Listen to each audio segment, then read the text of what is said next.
The chair recognizes the gentleman from California, Mr. LaMalfa, for 5 minutes. Thank you, Mr. Speaker.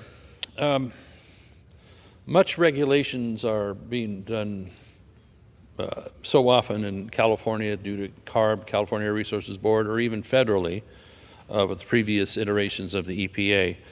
One of those features is the start-stop feature on newer automobiles, which when you stop your car, the engine shuts off. This is designed in theory to save gasoline or diesel or whatever your vehicle is powered by.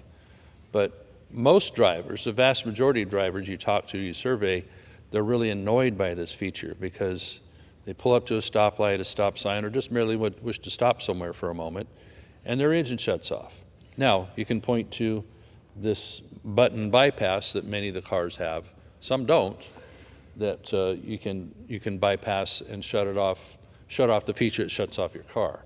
But a lot of people will forget to turn that off. They get into their car, they pull up to the stoplight, darn thing shuts off. And they're really annoyed that their government treats them that way, that they can't decide on their own how to operate their vehicle.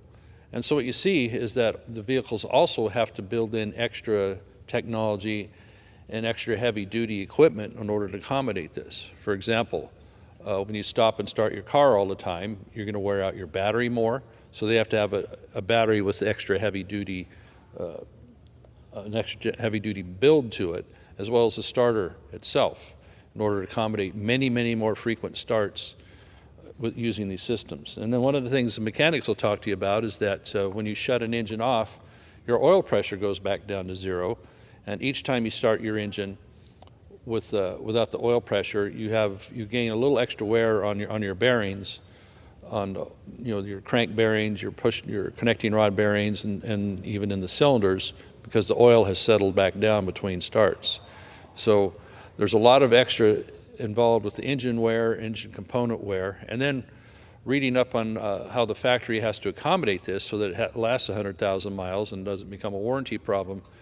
They have to build in extra heavy-duty wiring harnesses so that the extra load from the starter, from the battery, all that can be accommodated over a longer period of time so the car will last longer. So when you have these systems in place, this adds to the cost of a new car by having to make heavier batteries, heavier starters, and heavier wiring harnesses on that, all for the concept that you might be saving a little bit of gasoline.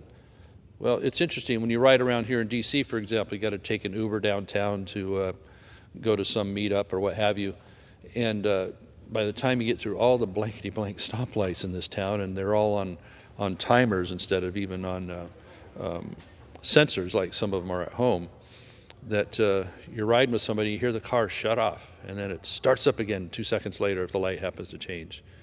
And for me, who's mechanically inclined, it kind of drives me crazy listening to that because it's such abuse on the car and the engine system on that.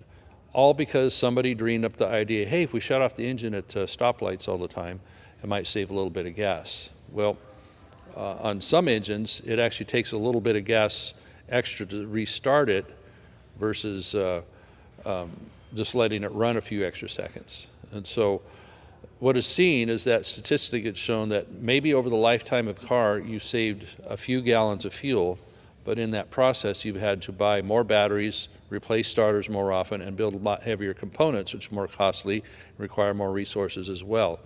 So I'm really pleased that at the EPA, Administrator Lee Zeldin has called for changes to this feature since it may be perceived as a mandate. I know the auto dealers are afraid to shut it off. If you take it in and say, hey, would you just disable this thing for me? They say, well, it's a emissions thing. Or if you don't like the gong going off on your seatbelt all the time, they can't shut that off because, it's a safety thing. So you don't really have the choice of how you're going to operate your vehicle.